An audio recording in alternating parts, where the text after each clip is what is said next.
Bonjour à tous, j'espère que vous allez bien. Avant de commencer l'édition, je tiens à vous dire, pour ceux qui ne sont pas au courant, que j'ai arrêté la partie jeux vidéo et que j'ai sorti une vidéo explication sur ce sujet. Je vous invite donc à y aller si vous ne l'avez pas encore vu. Voilà, allez, on commence tout de suite avec la partie série télé.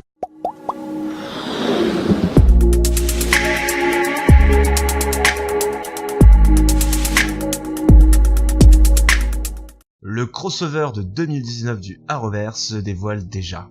Et il aura pour titre Crisis on Infinity Earths. Si vous êtes fan des comics, ce titre ne doit pas vous être inconnu. Ce comics a servi à réinventer complètement l'univers DC et à se débarrasser du concept de terres multiples, donc il se pourrait bien que tous les super-héros de l'Arrowverse se retrouvent sur une et même seule terre. Le président de la CW a déclaré que Crisis on Infinity Earth sera le crossover le plus ambitieux et le plus incroyable qu'on ait jamais vu. Et enfin, sachez que dans le comics, certains héros comme Flash et Supergirl meurent. Et il pourrait que au moins un héros meure dans la série. Et il se pourrait que ce soit Green Arrow qui trépasse, car dans le dernier crossover Elseworld, Oliver fait un marché secret avec le Moniteur, afin de sauver Flash et Supergirl. Mais il n'y a pas que ça, puisque l'acteur qui interprète Arrow, Stephen Amell, évoque aussi son départ. Et quoi de mieux qu'un sacrifice héroïque pour partir avec les honneurs. Alors, est-ce que Oliver Queen va mourir? Eh bien,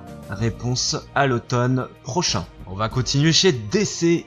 Comme peut-être vous le savez, Gotham, qui retrace la jeunesse du commissaire Gordon, tirera sa révérence après la diffusion de sa saison 5. Mais une autre série retraçant la jeunesse d'un personnage de l'univers Batman va voir le jour, et il s'agit de Pennyworth. Si ce nom ne vous est pas inconnu, eh bien c'est normal, il s'agit d'Alfred, le majordome de Batman. Cette série retracera donc la jeunesse de Alfred. Elle se passera à Londres dans les années 60. Alfred sera patron d'une agence de sécurité et se retrouvera engagé par la famille Wayne bien avant la naissance de Bruce. Alfred sera interprété par Jack Bannon, vu dans Fury et Imitation Game. La série sera classée R, donc pour un public adulte, et qui promet beaucoup de violence. La première saison sera composée de 10 épisodes, et on devrait la voir débarquer en octobre prochain.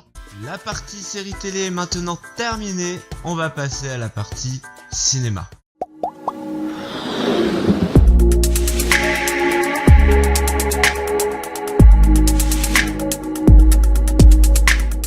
Après une série télé dans les années 70 et un film sorti en 2000, le flic John Shaft, aux méthodes peu orthodoxes, va faire son retour. Et bien sûr, Samuel L. Jackson reprend son rôle, mais pas que, puisque l'interprète du Shaft de la série des années 70 sera présent et jouera le père du super flic.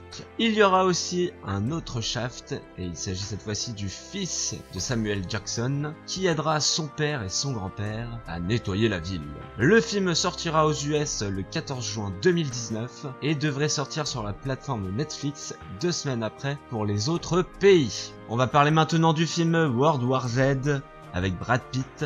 Eh bien sachez que sa suite a tout simplement été annulée. Cette annulation serait due à un problème de budget et un problème de calendrier, car le studio Paramount a privilégié les 2 nouvelles suites pour Mission Impossible. Ce que je trouve dommage, car le film avait rencontré un beau succès, rapportant 540 millions de dollars pour 190 millions de budget. On va à présent dans l'univers des super-héros, et on va parler du futur de Deadpool. Disney ayant racheté la Fox, avec les X-Men, les 4 Fantastiques et Deadpool, beaucoup de gens se demandaient ce qui allait devenir du héros. Eh bien sachez que rien ne changera, et c'est Bob Iger, le PDG de Disney, qui l'a confirmé. Deadpool restera un film rated R, et continuera à nous faire rire avec ses blagues salaces et sa violence. Alors, vous êtes rassurés ou pas? On reste chez les mutants et on va parler d'un des plus populaires, Wolverine. Disney rechercherait un acteur beaucoup plus jeune que l'ancien interprète Hugh Jackman afin de l'intégrer, lui et les X-Men, dans le MCU. Pour l'instant, un nom revient souvent et c'est celui de Taron Egerton, le héros de Kingsman. Attention, rien d'officiel dans cette déclaration, donc ça pourrait très bien être un autre acteur qui serait choisi. Mais on devrait en savoir plus dans les prochains mois. Et je vais en profiter pour vous poser une question. Qui verriez-vous pour succéder à Hugh Jackman dans le rôle du mutant Griffu? J'attends vos réponses avec impatience. Voilà, cette 16e édition est maintenant terminée, j'espère qu'elle vous aura plu. N'oubliez pas de vous abonner si ce n'est pas déjà fait, de lâcher un petit commentaire, ça fait toujours plaisir. Quant à moi, je vous dis à la semaine prochaine, c'était Judge, au revoir.